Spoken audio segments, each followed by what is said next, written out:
Hello, everyone, and welcome to Angel Meadows Radio. I am Mama D, your host. My show is called A Conversation with Friends because I believe everyone is a friend we have yet to meet. This show is where you get to know new friends or get reacquainted with old friends. So sit back, relax, and enjoy the conversation.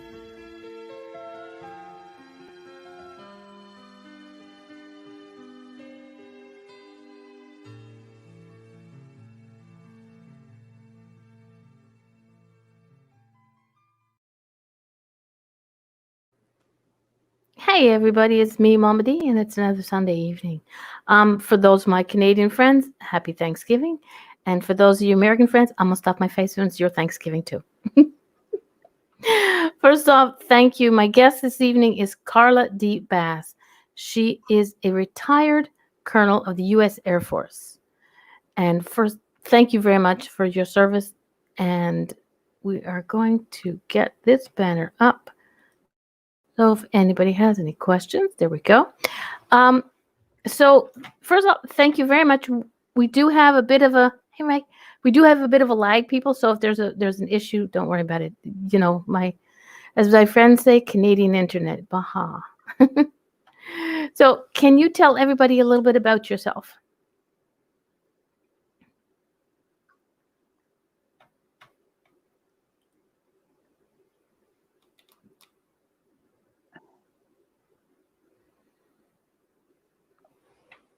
You kind of phased out there. I'm going to guess that you asked me to explain how I came to do what I'm doing. Is that correct? Yes.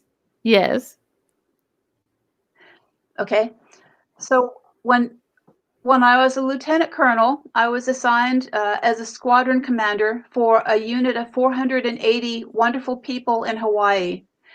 When I arrived, that unit was the most losing unit in statewide quarterly and annual awards, which meant that these super deserving, really talented young men and women weren't getting the awards, and that hampered their career progression. It hampered promotion, pay increases, and therefore that had impacts like they couldn't afford to send kids to college. The reason that they were consistently losing is not that they didn't deserve to win, double negative, and I apologize for that, but it was because the bosses couldn't write winning packages.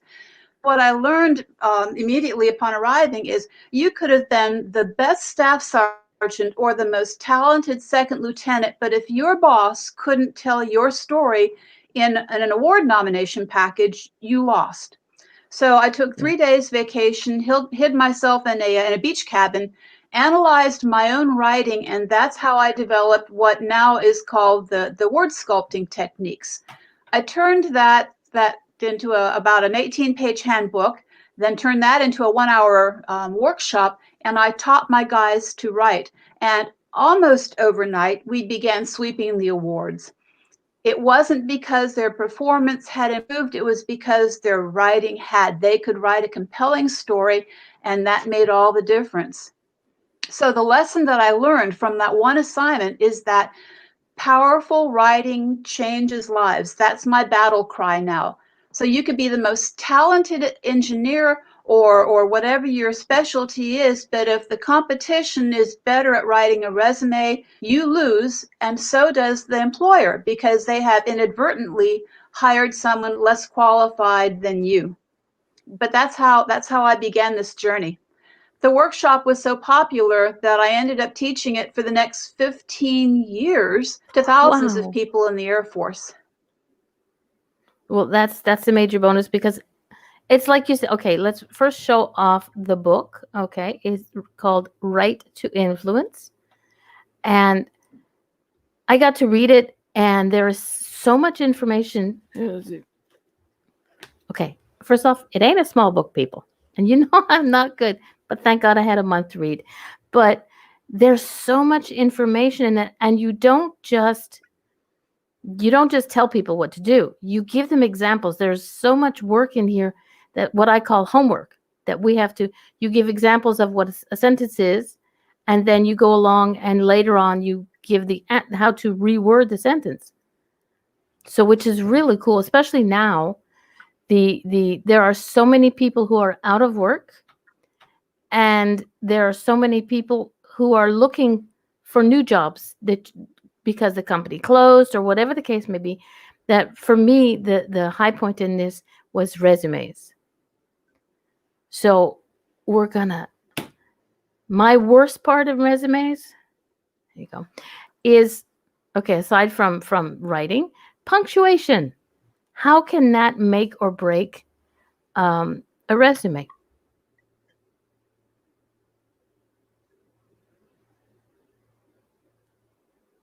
And we're liking. So recognizing the difficulty that COVID has brought to the world, I just completed 3 new free ebooks that are available on my website, www.write, W-R-I-T-E, to influence.net. The first free ebook is called Right to Win, exclamation point, a resume. The second is called Right to Win, a performance review, and the third is Right to Win, a grant submission. I figured those three were the most prominent needs that everybody has now. So those were the ones that I sought to first satisfy. And these brand new products, they just went up. Um, to get back to the book for just a second, Right to Influence, it's not a grammar book. It's not boring. I speak to the reader just like I'm talking to you, and I talk in terms of Mary Poppins, Rumpelstiltskin, Goldilocks, hard-boiled eggs, and I'll share the hard-boiled egg one in just a second. And there are 200 exercises in there, so that I Yes. demonstrate what the technique is. Then I give 10 examples, and then there's lots of exercises with the answers, so you can actually develop these skills as you work your way through the book. But resumes in particular. So people often ask what's the number one recommendation, or how do you write a good resume? Mhm. The answer is, obviously what you want to do is to stand out from the crowd. So the key that people often miss in writing a really good resume is you have to write it from the reader's perspective. You know that the core rule in all communication is know your audience. Okay, you have to know the audience. So before you put pen to paper, you need to research the company where you're trying to acquire a job. So learn about what the company is, what the products are, who the customers are, the services. Do they have any new products about to come out? Understand the company first. So it's like playing a match game. So you put all that information in one bushel basket. And then you look at your expertise. What have you done?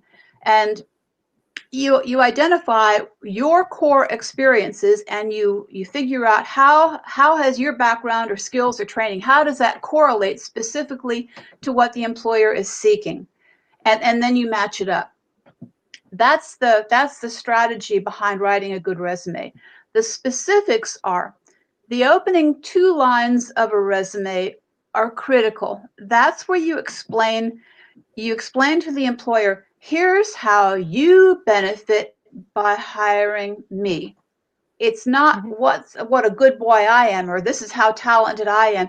How can you benefit from hiring me? Here's how I can help you. So the whole focus needs to be on the employer. It's the employer's needs that you're trying to satisfy, as opposed to highlighting your skills. So you have to approach it from the employer's perspective. And then the That. second really, really big thing on resumes, and where people really go bad, they go off, is the verbs. Now, I've got some, I extracted what I'm going to read to you from one single resume. And I want you to pretend that you are an employer and you're reading this resume, and, tell me what you think of it. Okay, ready? Okay. Yeah. Solely responsible for, provide coordination, responsible for, coordinates, contributor in, provides analysis, develops and maintains, provides support, responsible for, utilizes best practices. Those were all bullets, the beginning words from bullets extracted from one single resume. That's a great way not to get yourself hired. Yeah. So It just sort of instead of made me that, dizzy. you want to use Mm. the hard hitting, power packed momentum verbs. Yep.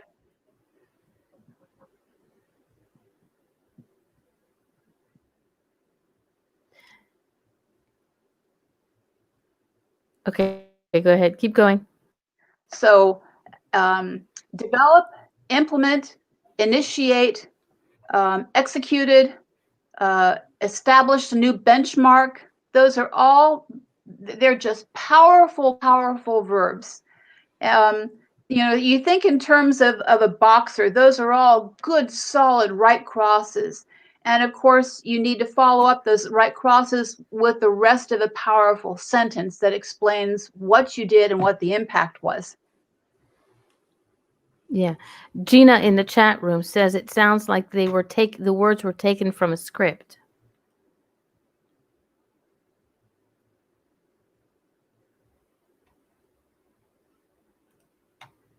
So it's sort of like, Exactly. But they weren't. yeah. Those were from a real resume. No, but I'm saying the person who wrote the resume is sort of like took somebody else's resume or a script and erased their personal information and just added it to it. So it was like it's not as hard hitting as it should be. Because like you said, this needs to you need to focus on what the company what you can do to help the company, to show them what that is. And that what you just read, like I said, it made me dizzy.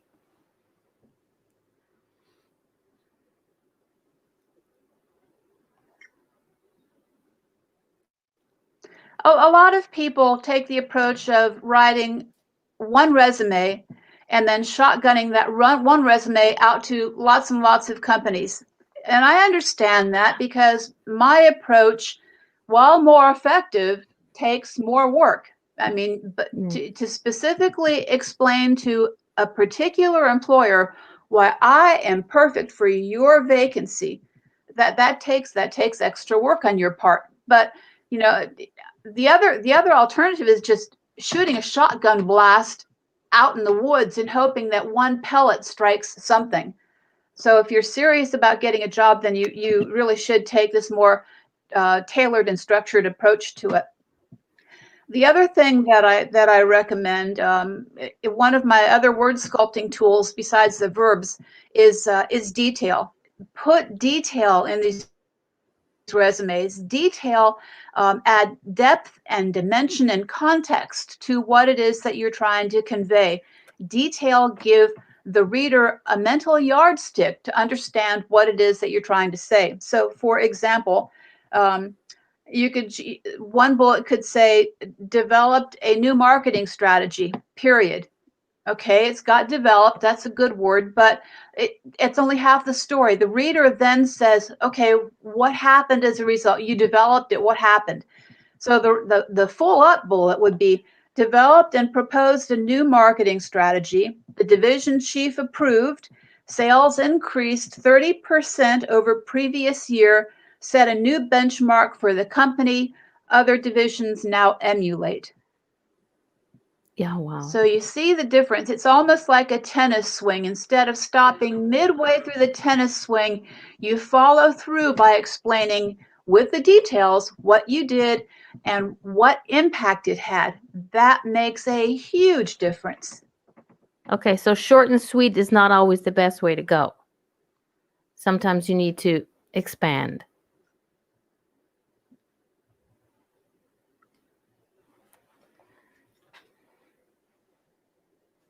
Yes, so the resume should not just be a litany of I did this and this and this and this. I did this and here's what happened. I did this and here's who benefited. I did this and here's the difference that I made. It's the so what. Yeah, that's good. I got to make a new resume soon, so I could be really using this. Um, okay, punctuation.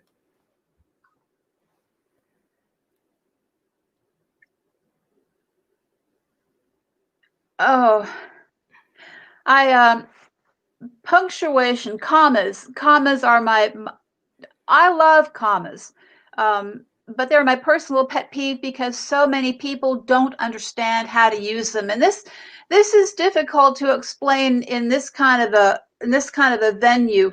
Um, I actually developed an extra 15-minute insert to my workshops and webinars, a very fun way of let me explain to you the difference between commas and semicolons. But let me try and explain. Let me try and explain the difference here. When you would use a comma and when you would use a semicolon when you're listing things. So in my workshop, I say, here's the example. She likes to cook, comma, read, comma, hunt, comma, and garden. Okay, so cook, comma, read, comma, hunt, comma. The comma before hunt is an Oxford comma. On my gravestone, it will say, Carla loves the Oxford comma. And remind me to come back to that, all right? Yes. Now, here's where you would put a semicolon in that same example. She likes to cook, comma, read, comma. I'm sorry. It would be she likes to cook, semicolon, read, semicolon, hunt, comma, especially with a bow, semicolon, and cook. And what happened there is we put a comma after hunt, especially with a bow. So anytime that an item within a series requires its own comma, like hunt, comma, especially with a bow, everything else pops up to a semicolon. Does that Okay. make sense? So, yeah, it does. I'm gonna have to write that down. I'll re-listen to the show and I'll write it down. It'll sort of sink in better. But And that's why it, it's difficult to explain this verbally. yeah, no, I understand. But in essence, the things that need to stay on the same level is Mm-hmm. hunt, hunt, read, garden. Those are all on the same plateau. Right. And if you say, especially with a bow, and you do not put semicolons in it, that puts especially with a bow on the same plateau as the other items, and that's not correct. Okay, now I get it again. Yeah, makes sense. Ouch. Makes sense. Because I never knew what to do with a semicolon. I was like, okay, I knew And what the a reason colon I was love my for, but Oxford comma is that the example. go ahead. Yep. So again, you use a semicolon in a series when one item, it only takes one item in a series that requires a comma of its own, then everything else pops to a semicolon. And on the Oxford comma, the example I use is, I love my parents, comma, Barry Manilow and Sting. All right. Okay. So you could read that one of two ways. If it's a series, you've got parents, Barry Manilow, and Sting. But without the Oxford comma, it sounds like my parents are Barry Barry Manilow and Manilow and Sting. Sting. So you put that comma after Barry Manilow, and everything is clear. Okay. Now, That I would be an do interesting love parents. Barry Manilow and Sting. I have been a diehard proponent Same of here. both of those for 40 years. Same here. Same But here. that's the Oxford comma. Anything that clarifies your message, I'm all for it. Yeah. Gina says in the chat, she says, dangling participant. Participle. Blah, blah, blah, blah. There we go. Let's see. Oh, dangling participles. Man, I haven't thought about those in a very, very long time. They're wrong. Don't do them. The other thing that you should avoid is ending a sentence with a preposition. Who did you do this for? Even in speaking, it hurts my ears. For whom did you do this? So Yeah. in your writing, especially resumes, you want to put out a professional, polished product. So fundamental grammar rules are essential.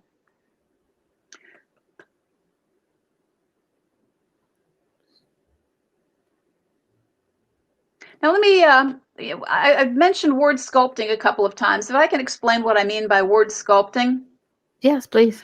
I'm going to wave my magic wand, and poof, you and anybody listening to this is now a sculptor, and you're sitting in a sun-drenched studio with your little beret and your hammer and chisel, and in front of you is an 8-foot chunk of marble. All right. Because you are a master sculptor, you can envision the figure that's hiding in the marble. So you take your hammer and chisel and whack, whack, whack, whack. On the floor is the rubble, and what emerges is that gorgeous figure. Word sculpting is the same thing, except instead of having a chunk of marble, what you have is your first draft. And sentence by sentence, you apply. I have 10 word sculpting tools. That's part 2 of Right to Influence. You apply those 10 word sculpting tools, and sentence by sentence, you chisel out the useless words, the redundancies, the bureaucratic blather, and I'll talk about verbs in a second, and you hone it. You get rid of all of that excess fluff. And where you started with, let's say, 1 page of a rough draft with all of that excess verbiage in it, you've now honed it down to half a page of hard-hitting information. Now, a student would say, oh, now I have to write more. I tell them, yes, because you've just earned yourself more space to make your case, whether it's why you deserve a job or why you deserve the grant. Whatever your case is, you've just bought yourself more space. And you're also developing powerful writing skills that aren't taught in school anymore. So Yeah. let me share some thoughts about the verbs. If you can imagine a hard-boiled egg, okay? And then make that hard-boiled egg 6 foot tall, big honkin' egg. Focus on the yolk. And what you've got now, the way people write nowadays is they take the verb, which is the yolk, and we suffocate it, we smother it in all that white bureaucratic wordiness that is completely unnecessary, and it dulls your message and it gobbles up needed space. So, example, provide a description is describe. Provide protection is protect. Demonstrate the validity is validate. Reduce the amount of time is expedite. You see how this thing goes? Um, serve as a liaison, liaise. Uh, puts at a disadvantage, that's disadvantages. Okay. So sentence by sentence, you look at your verbs and you see if you got them just as condensed as possible, and that makes for crisper writing. It makes sense. You don't have as much, like you say, when people read a book, you want, whether it's your book, whether it's any other book, or it's a resume or something, you don't want them to sort of like me, fall asleep while you're reading. So if you can bring it all down to a shorter sentence, and instead of 5 words, it's 3 or 2 or 3. Good. Gina, are you taking notes? Exactly. And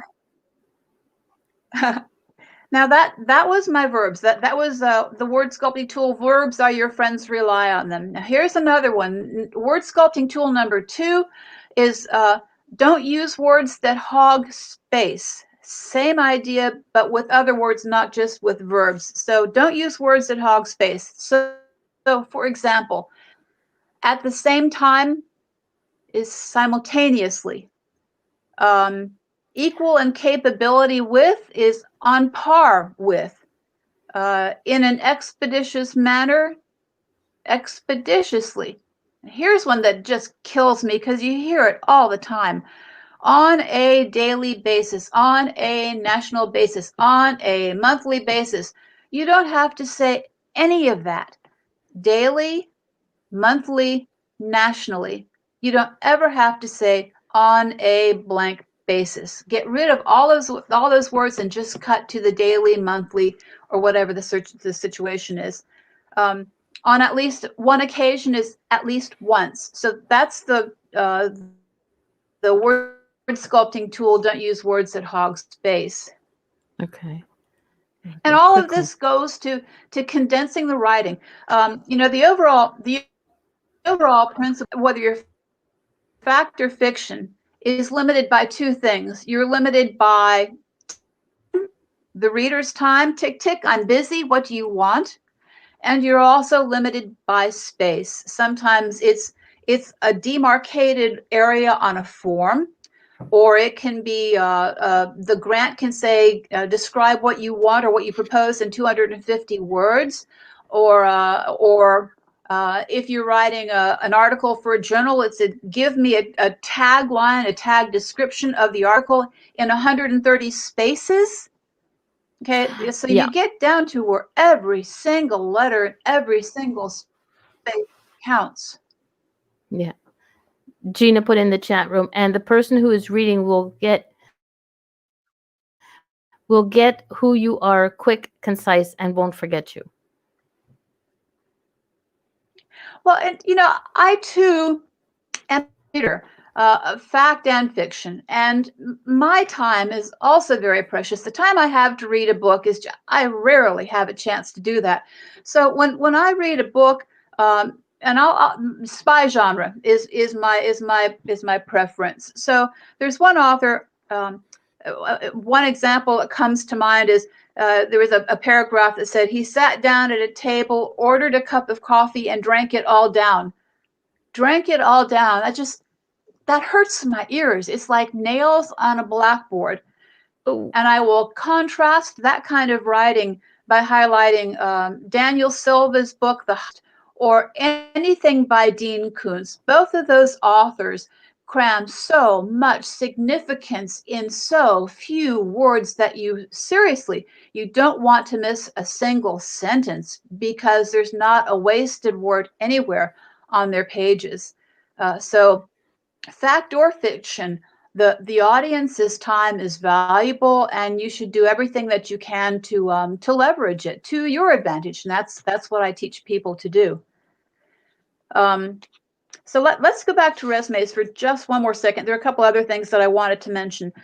Highlight your accolades, the compliments that you have received from supervisors, from clients, customers, other people. Keep a journal of those kudos.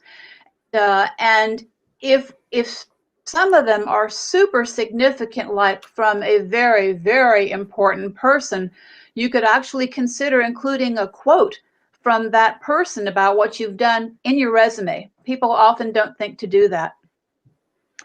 Makes Um, sense. Another thought about the resumes is, I referred to that match game where you correlate what the employer needs with what your skills are. So you end up with this list of the things that you bring to the table, remembering that resumes also are space constrained. Now what you need to do is triage all that stuff that you've accumulated. You'd figure out what of these 10 things is the most important to put in my resume. And the criteria that you can use in making those decisions would be, were any of your accomplishments first ever? Uh, did you pilot a new program? Um, did what you accomplished, did it have ramifications beyond your immediate office area? Was it recognized by seniors up your chain? Did it have impacts outside of your company? If you dropped the pebble in a pond with what you did, how far did those ripples go? Yeah. So those are some of the criteria that you would use to decide what goes into the resume and what's not quite so good enough to use that valuable space. Yeah. In the chat room, Gina, she's my co-host, or I'm her co-host. We co-host a show on Thursday, and she reads minimum a book a week for each show. And like she says, I hate reading a book that has more description of backgrounds, etc., rather than a storyline. And I agree. But if the background descriptions are well written, and if they appeal to all of your senses, then I'll make allowances for that. But that doesn't excuse a weak plot or character development or all the other criteria. Yeah, exactly. Now, talking about writing, you just did, you just did a webinar on for mystery writers to help them how to sculpt their words. This was it was for fiction. It was a book club out in California, and how that came to be. That God moves in mysterious ways, and one thing leads to the other. But I belong to an organization called the Nonfiction Authors Association, and through that, I discovered the opportunity to apply to have an article posted on a fiction blog. C.S. Lakin, Lakin, is the woman who runs this blog. It's a watering hole for readers and authors of fiction. So I wrote an article called Spin That Captivating Tale, and it applies many of my word sculpting tools to specific examples of fiction. So I take paragraphs like the one about drank the coffee down. I took several examples of what I call fat writing and applied my word sculpting tools to them. So you've got the before and the after, and it demonstrates how you can go from 95 words of fluff to 35 words of, oh my God, it's precise, it's concise, I get it. Now let's keep the plot going. And it's just that workshop is just lots and lots of fun. I live daily with business writing and writing articles for Congress and products that go to the White House and very business serious stuff. And I love that too. But I also enjoy the creative part of the brain where you take right Yeah, to influence and you apply. And then in that workshop, I highlight some wonderful how-to examples from those other authors, or the opening lines from Diana Gabaldon or others. So it exercises my creative part of the brain too. But right to influence has a play in both worlds. it does because it's getting our ideas across. Like, I have to admit, I'm really not good at writing. I'm much better at speaking, so this is why I do a radio show instead of a newspaper print.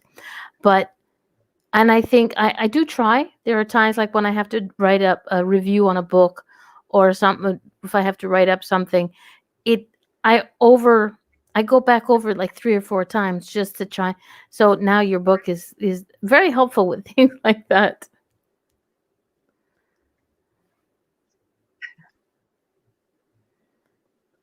Another of my word sculpting tools, I call it people put the horse before the cart. You see this in business writing, you see it in emails, you see it all over the place. When I explain what this means, I know you'll recognize it.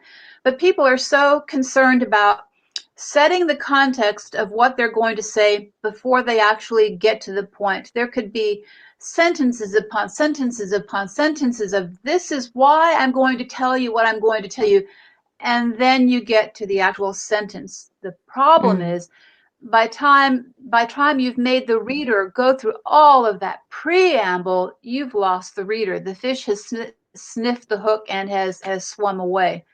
So one of the other things that I teach is, here's how you put the primary information up front. You start off with the primary information, that's the horse, and everything else, the background information, the amplifying information, all of that is the cart. Now you see this a lot in email too. So when I published the second edition of the book last year, I included a chapter on email, yep. because we are all inundated with it, and usually the email is so cumbersome to read, you simply have no idea what they're trying to say. And then I, as the writer, get irritated with you as the reader because you're not answering my 4 questions, but I wrote it in such a poor way you didn't even know there were 4 questions. You bailed out in the first paragraph. So that the key on email is, you help the reader understand your message. So if you have an action I'm asking you to do something, in subject line, say action in big capital letters, and then a quick subject, and then you, instead of just paragraph upon paragraph, you have headers. So action, blah blah blah, due date, blah blah blah, background information, blah blah blah. So it's very clear to the reader what you're trying to accomplish. If you have 3 things that you're going to raise in the email, it's, Dear Jane, I have 3 issues to address. Number one, as in number one, explain it. This helps the reader immediately understand what it is that you're bringing to them on this email plate. Very true.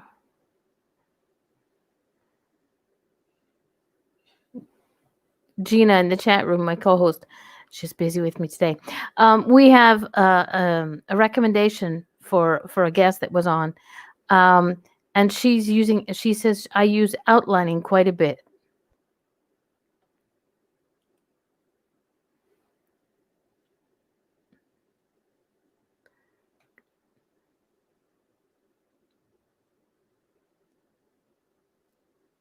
I have a list of the dirty dozen, which are the 12 most common errors in professional communication. Failing to outline is prominent. Yeah. Again, if you think back to time and space, you as a writer, fact or fiction, are taking the reader on a journey. You know the beginning of the story. You know the conclusion you want the reader to reach. So you seriously should outline every single step of your thought process to take the reader on that journey. The outline does a couple of things. First, it helps you apportion the amount of material you have to the amount of time or the amount of space available. Two, it helps you organize your thoughts to make sure you haven't overlooked something. And third, when you've finished your draft, whether it's a report or whatever, you take the outline and you compare it to your draft, and you correlate. Did you hit all the points? Mm-hmm. Two, is there a text in the draft that was not in the outline? And then you validate it. Is it extraneous information that detracts from your message, or is it valid and it needs to stay? But I am a solid believer in outlining. I've had several opportunities for live television interviews. These were 4 minutes. 4 minutes. You talk about time flying. I outlined every single word that I was going to say during the course of that very precious 4 minutes. And then I verbalized. I practiced in my car by myself with the stopwatch until it just was so natural, because in that amount of time, there's no time for hum and haw. It Mm-hmm. just has to flow. Is that along the same lines I'm as going to elevator I'm going speech? to pivot. That's exactly where I'm going. Exactly where I'm going. Elevator speech, and also when you're interviewing for a job. So let me talk interviewing for a job for a second. Mhm. People don't know that you should strategize the job interview. You can actually control the conversation instead of being passively responsive to what the questions are. So Mhm. here's some tips for the job interview. One is identify 3 short messages about you that you want to somehow insert in the conversation that ensues between you and the interviewer. Have these in your hip pocket, have them pre-thought out, and practice them out loud several times before you go enter the interview, so that they just flow. They're instinctive. So 3 hip pocket messages about you. If you could drop only 3 dimes, what would they be, and practice them? And then the other tip is, um, know in advance what are your closing words going to be. As you walk out the door from that interview, what thought do you want to have echo in your wake? What's the last thought that you want to have that interviewer remember? And have Yeah, that in your hip pocket and practice that also. that's true. Because when you leave, you want to leave them constantly thinking about you. So that makes a lot of sense. Your drop the mic line. Yes. So Okay. the opening line and the closing line of any document at any interview are critical. Oh, one more Very true. thought. One more thought on the interview. Go ahead. The interviewer almost always says, "Okay, so tell me something about yourself." All right. Don't fall into this trap. The interviewer doesn't give squat about you. You're on stage. You are in an audition. So when the interviewer says, "Tell me something about yourself," do not explain about your Cocker Spaniel or the fact that you love knitting. Every word that comes out of your mouth, even to that seemingly harmless question, needs to highlight your skills or something that relates you to the needs that that company has expressed. So Oh, that be makes sense. prepared for that question and make sure that everything you utter substantiates why the company needs to hire you. Mm, I'm getting my resume ready. Get back to my boss when I go back to work. Okay. Avoid gibberish and gobbledygook. Two of my favorite words out of the whole book. Gibberish, gobbledygook, bureaucratic blather. That's where you read something once and you have no clue what you just read. So one example of gibberish, there are I think three, maybe four categories of gibberish that I identify in the book. One of them is, and this is another ubiquitous, horrible writing practice now. I call it nouns on top of nouns on top of nouns on top of nouns. Imagine a bunch of football players that are all jumping on the ball. Here is an example of gibberish in the nouns upon nouns category. Where did that go? Okay. Computer security, risk management policy objectives. That just hurts my ears. Um, so the idea is don't put so many nouns on top of each other. Computer security risk management policy objectives. Um, you could say you could say policy objectives relating to computer security risk management, but break it up. Don't just put nouns upon nouns upon, because it's like wading through knee deep mud. It hurts. I had another really great example of that now, and I can't find it. Sorry about that. That's Um, okay. Another example of gibberish is using job-related jargon inappropriately. So here's an example. One of the evaluations, the performance reviews from my squadron in Hawaii, it said scored the woman scored a +3, -3 on the DLPT. I had no clue what that meant. So I put her in. A leadership lesson there is know your people. I said, what's +3, -3, and what's a DLPT? When you translate that into English, it means that she scored almost the top of her class for the reading test and the listening test in the Defense Language Proficiency Test, the reading category and listening category for the Defense Language Proficiency Test, and she was at the 95th percentile of her peers in speaking Chinese. So if you're speaking to a linguist, the point is job-related jargon can be appropriate, but you have to know the audience. So if you're talking Yeah. to a bunch of linguists, they get the DLPT stuff. If you have this in an evaluation, and the people who are evaluating you for promotion are communications people, logisticians, finance, lawyers, all of the other categories, nobody's going to know what DLPT is. So recognize that you're using the professional jargon and make sure that it's appropriate to what you're writing. Another example is our Congress just marked down a program by several $1 million because the thing was explained in technical terms that the staffers didn't understand.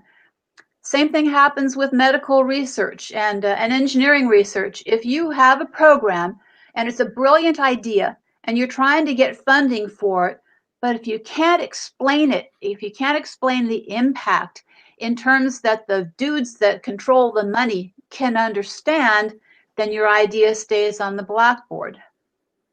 That makes So sense. that's the jargon and the bureaucratic blather gibberish stuff. Well, it makes a lot of sense. Um, emails. We're gonna jump over there because this is one of my little things when I do send out emails. Is the signature a tagline? Is that something that's important, or you just say "Thank you, have a nice day" type of thing? Uh, two thoughts to that. First, a lot of people will skip the signature block, which is another irritant for me, because if I have to contact that person, I don't want to have to go looking through old emails, or just especially if you have to call somebody. So if Mm. you're writing an email and you're doing it from the venue of a professional situation, do the courtesy of putting your signature block at the bottom of the email, and a tap off line. Thank you. I use cheers, CHEERS. That's always my cheers. And then Okay. Carla. Okay. Because mine is much Oh, love and and another butterfly thought on kisses. email. Thank you. And that works. That works because that's you. Yeah. Um, I much love and butterfly kisses wouldn't work when I'm sending something to Congress. It all depends on who you're sending it to. Oh, that's funny. Know your audience. You got to know the audience. Very true. Very true. Anybody who receives an email Oh, from me come on. I was knows gonna. where that one's going.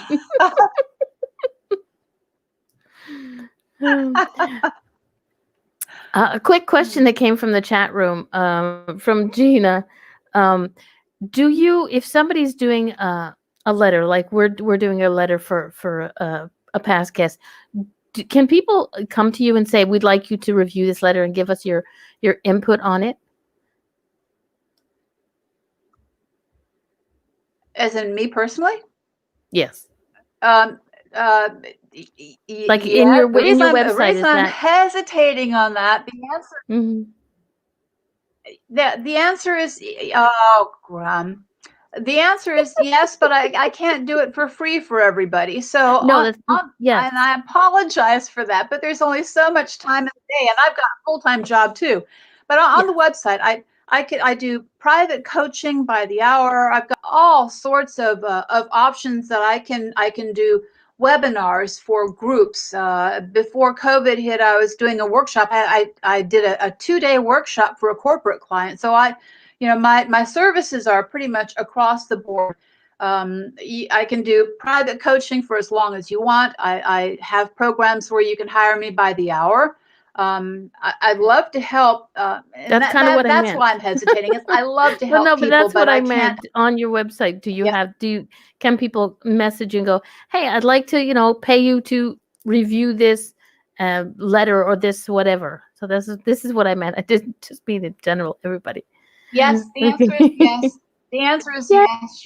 Shoot me an email, or I've got the PayPal button if you want to do the by the hour or whatever. The answer is yes. Um, Cool.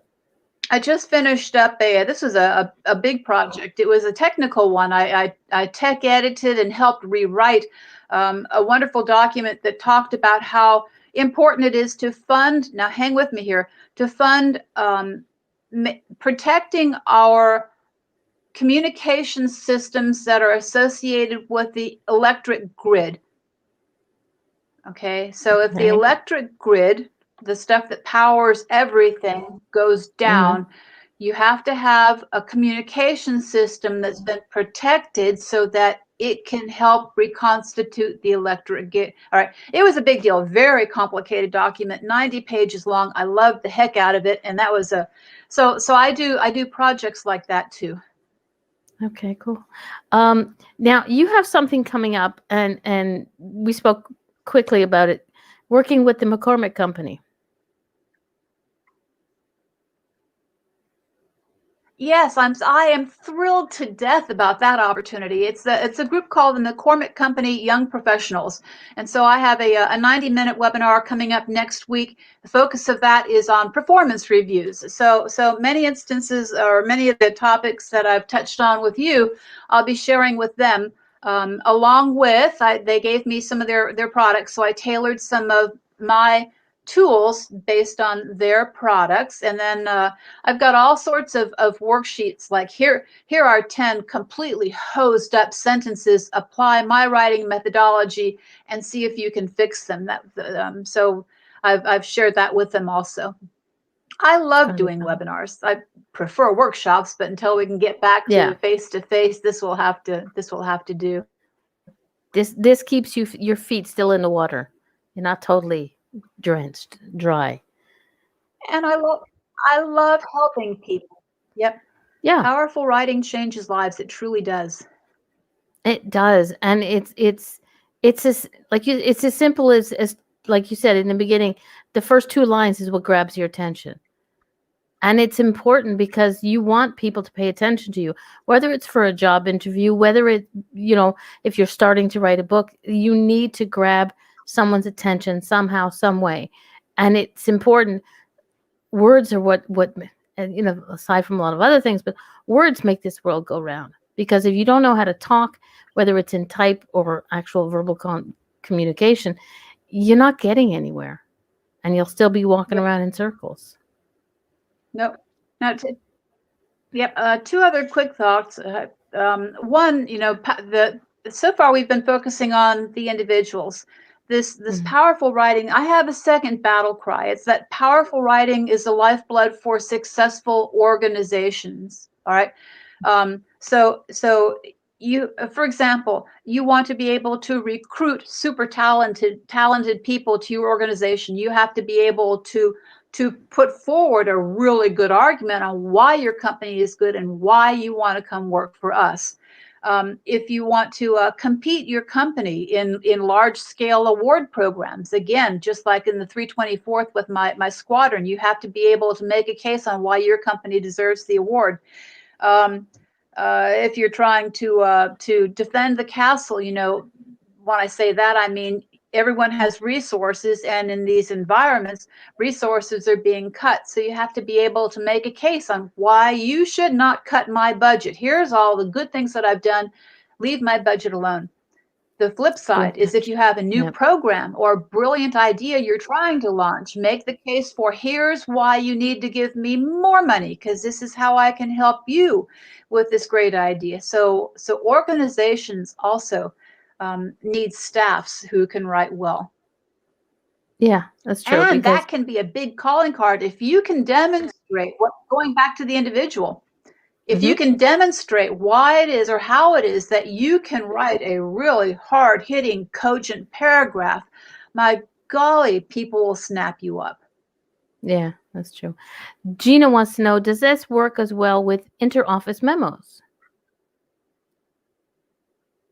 It certainly does. Anytime that you're putting anything, your reputation is always on the line. So you should take Yes. as much care with an inner office memo as you do with your resume or anything that's going up to the big boss. And it's your fingerprint, it's your reputation. So it needs to be precise and perfect. Yeah. And for me, like I said, I'm not very good with the Gina, I written love word. all these comments that you sent. She's good, isn't she? She's going to be writing, she's supposed to be writing a book if she can stop putting it aside. So that's why I said I luckily enough I got a second copy of your book. So guess who's getting it? We'll be going back to the States. but Good. but I'm not very good, and I just lost my train of thought. There's that shiny bubble again. Gina, you're my shiny bubble today. Um, I lost it. um, yeah, nope, it's gone. There you go. Internet didn't go down, my That, brain did. There we go. that's okay. Uh, so Well, yeah, I interoffice stink at memos. math, and I think God just kind of doubled me up with people to write. There we go. I stink at everything. No, I don't. Interoffice memos. You said it's very important. A lot of times people will write things, and I do this a lot, is I will write something the way it sounds in my head, But when somebody else is reading it, it's like, what? What are you talking about? There's a miscommunication in the words because it doesn't, Thank you, Gina. Okay, I'm glad you mentioned that. Two points. One is read everything out loud. But before, especially if it's an important document, read it to yourself out loud so you can hear how the words flow, so that you can hear if you have accidentally used the same word over and over again, or the same word twice in proximity, because that's not good. So read stuff aloud. And what was the another one of my huge prescriptions is don't write as you speak. This is a big fallacy people make because they don't go back and they don't revise their documents. So here's an example. I've seen this in formal business communication. Quote, "We have to get people up to speed on the new policy." Okay, that's a great example of writing as you speak. We don't edit ourselves as we're speaking, and we don't have to. But when you put that kind of text in paper, go back and instead of "we should get people up to speed on," it's "we should inform them about." Yeah. So I put a little caution sign when you're revising your draft and when you're applying those word sculpting tools. Also make sure that you haven't accidentally written as you speak. So if you know to look for that, then you can go and purge it and polish it so it's more professional. Yeah, I do that. I have the ability on the laptop. I figured it out where I talk what I want to say, but then I have to go back and I know sometimes aside from just the computer not understanding what I say, I have to go back and reread it cuz like I said, like you said, it sounds good coming out this way, but when it's on paper it just looks kind of like what did she say? You know? Yep. Well, as long as you know to look for it. Yeah. And Gina loves the sculpting of the words. Yay. Gina, you'll be getting her book in the mail. Figure out your address. I think I have it, but Hey it'll be yours. Gina, if you receive the book, please write me an Amazon book review. Yes. And I can't do it on Amazon. I just Anybody figured that out. listening, if you get the Yeah. book, oh, I figured out that well, I wherever got a you can book post from a review, please do. yeah, because on I because I'm in Canada, I purchased from Amazon.ca, and the my guest that I had on, he asked if I Mhm. could write it the review on Amazon.com, but Amazon.com won't let me write a review if I haven't spent $50 on their site. I was like, wait a minute. So I found it on .ca, and it's like, yep, there we go. And Gina will be able to write that on .com, not a problem. She says most certainly she will do it. Yay. Yay. Thank you, Gina. Hopefully Canada Post doesn't get it lost in the mail, but definitely Gina is getting. And I'll send you the one that I haven't read. It doesn't have my little tags on it. Okay. Well, we are. An hour has flown by. So I need to say thank you very It much for has. I coming thank you on. for the opportunity to speak to your viewers. And anybody who wants to get her books, go to her website, get it there, go on to amazon.com.ca. Pretty sure that Barnes& and Noble, but on her website, www.write, W-R-I-T-E, 2 T-O, influence, influence.net. She has 3 free ebooks. Go check them out. And when you do, write a review. Even if you just tag me in it, I'll make sure Carla gets tagged in it so she gets to see it as well.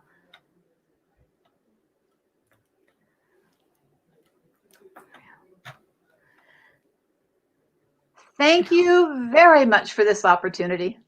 You're welcome. It was fun.